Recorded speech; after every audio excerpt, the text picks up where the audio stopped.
we began the day, Jake, with 6 people who had resigned, including the acting U.S. attorney in Southern District of New York, who resigned yesterday and accused the Justice Department, the leadership of the Justice Department, of essentially having a quid pro quo, trying to hold over this dismissal for Eric Adams' corruption case in exchange for his cooperation on immigration matters here in New York. And as you know, after she resigned, there was a blowback, and the acting Deputy Attorney General, Emil Bove, moved the case to Washington to the Public Integrity section, where people quickly decided that they would rather not do what he was ordering. And so you had a number of people who resigned yesterday, including top career lawyers in that section, the Public Integrity section. Now today, as you pointed out, there was a 7th resignation, and this was another top prosecutor here in New York who had handled the Adams case. And he went out with a blistering letter that reads in part, he says, I expect you will eventually find someone who is enough of a fool or enough of a coward to file your motion, but it was never going to be me. Now, Jake, after this letter was filed, after this letter was sent, this resignation letter was sent, we know that Bove convened a meeting of the remaining lawyers in the public corruption section here down in Washington, and basically told them, find someone who's going to file this. And so we understand that there was a meeting of all the public integrity lawyers, dozens of them, trying to decide whether they were going to resign en masse. And they finally decided that there is going to be one person who is going to fall on their sword, and they are going to file this dismissal. Now, late this afternoon, we also heard from Chad Mizell, who's the chief of staff of Pamela Bondi, the Attorney General.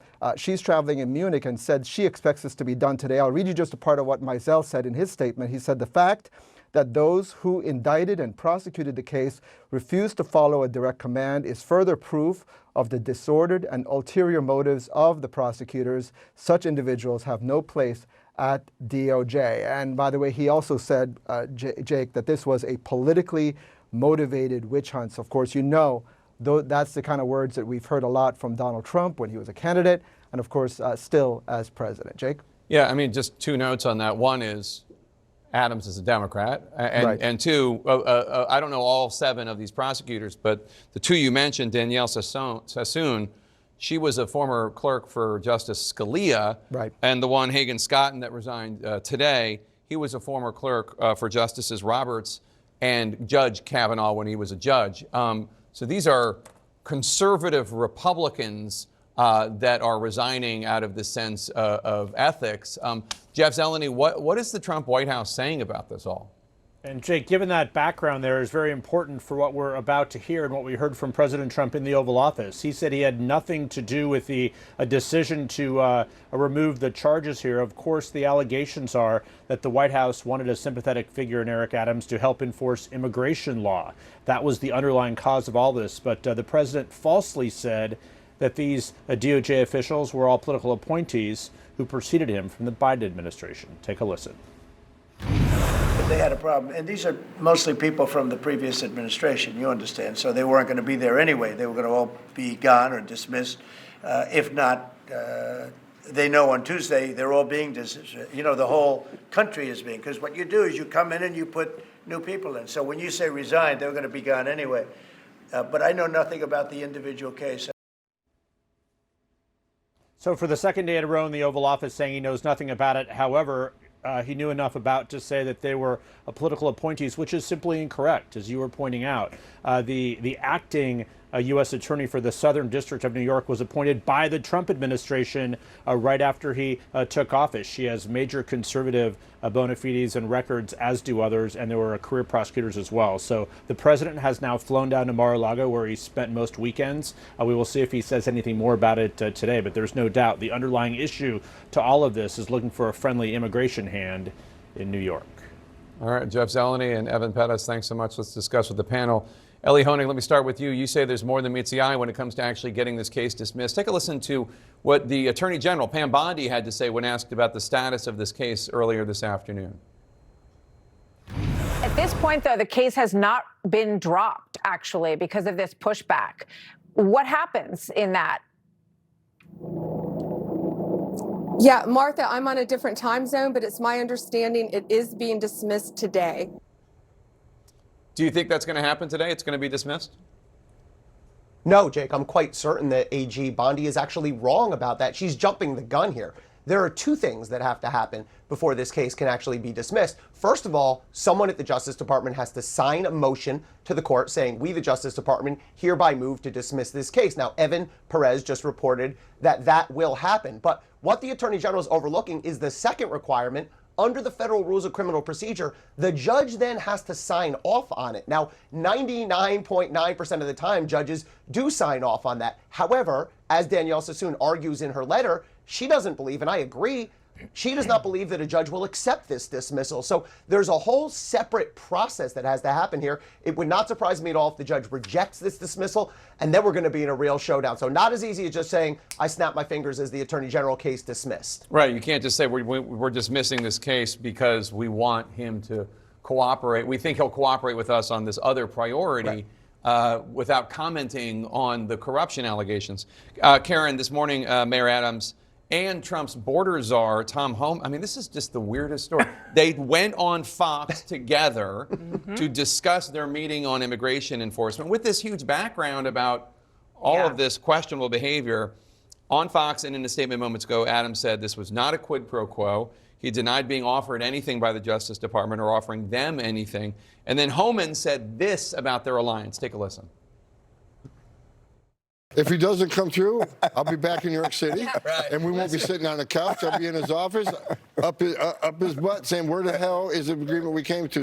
Well, he wiped that smile off his face, didn't he? My goodness. That's really weird. I mean, it's not weird. I think that's a little bit of strong arm tactics, right? He was saying, look, you got to stay on the reservation if you want to play ball with us. I mean, but let's call this what it is, right? This is another example of the kind of patronage system we have seen Donald Trump and Elon Musk putting into place across the federal government, where the most important thing is loyalty. My read on that interview this morning was Homan was going back to say, now don't forget, we've got a deal, and if you break the deal, we're coming for you. And it's a symbol. I mean, the level of expectation that somehow these lawyers would break their ethics, break their oath to basically serve Donald Trump. That's what we're hearing agency by agency, right? That is how they're treating people. They're asking them loyalty questions. They're asking them, who won the 2020 election? And they're expecting total loyalty rather than, and it's really putting experts, right? I mean, this is the thing. The civil service is supposed to be about whether you're lawyers or you're engineers or firefighters.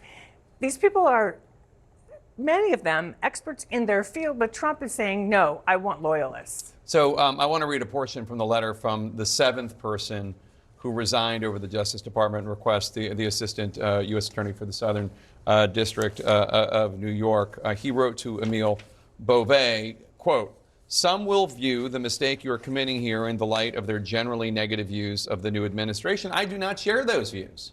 I can even understand how a chief executive whose background is in business and politics might see the contemplated dismissal with leverage as a good, if distasteful, deal.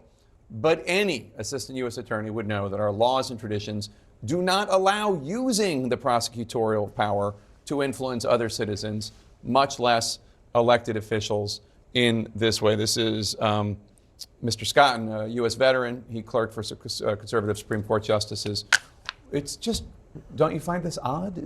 How do you think the American people are going to take all this, or is it just too complicated a story? I think at one level, it's a very complicated story, and the idea that Donald Trump is at war with the Department of Justice, Donald Trump is at war with career prosecutors, all of that is, for better or worse, a headline that voters have been hearing for a long time, even though I would agree on the merits, this is a very unique story. And so do I think this is the sort of thing that moves poll numbers? Not necessarily. I also think part of the reason why you're seeing some of Trump's allies, folks like Senator Tom Cotton, come out and sort of make statements saying, that they stand with the Department of Justice in saying, look, you're either on board or get out of the way, is that is the whole approach Donald Trump has said he wants to take as president. You're either on the team or move out of the way. Now, the legal system, of course, is intended to be one of those checks on the executive. The legal system's not necessarily just going to get out of the way for everything he does. But I'm not sure this will move numbers, and I certainly don't think this is something that will fracture Trump's base. Right. But just to be clear on what it looks like is happening here, it looks like they're saying Mayor Adams is going to cooperate with us on our priority to crack down on illegal immigration. Right. And therefore, we are going to let him get away with corruption, alleged corruption. And I think this is why Donald Trump, I actually would be surprised if he comes out as a big, strong Eric Adams advocate in all of this at some point. I think it was interesting that he was keeping his distance. Eric Adams is not as politically, that's a sinking ship, right? And I also think, why wouldn't Donald Trump say, hey, you can walk and chew gum at the same time. I expect you to clean up immigration in your city without me having to offer carrots. But in some circles, the fact that you have, as you pointed out, Jay, conservative individuals who toe the party line for the most part, right? Who are part of the Federalist Society, who are the ones who said, no, this is too much. That prosecutor right there, that Iraq war veteran, he's like, you're not, I get it, leverage to get him to enforce immigration laws. I can understand why you might think that's a good idea, but it's not. You're not allowed to use the Justice Department as a cudgel, as a tool. If you do this, great, we'll let you get away with corruption. If you don't do it, then we're going to come after you. Anyway, thanks to all.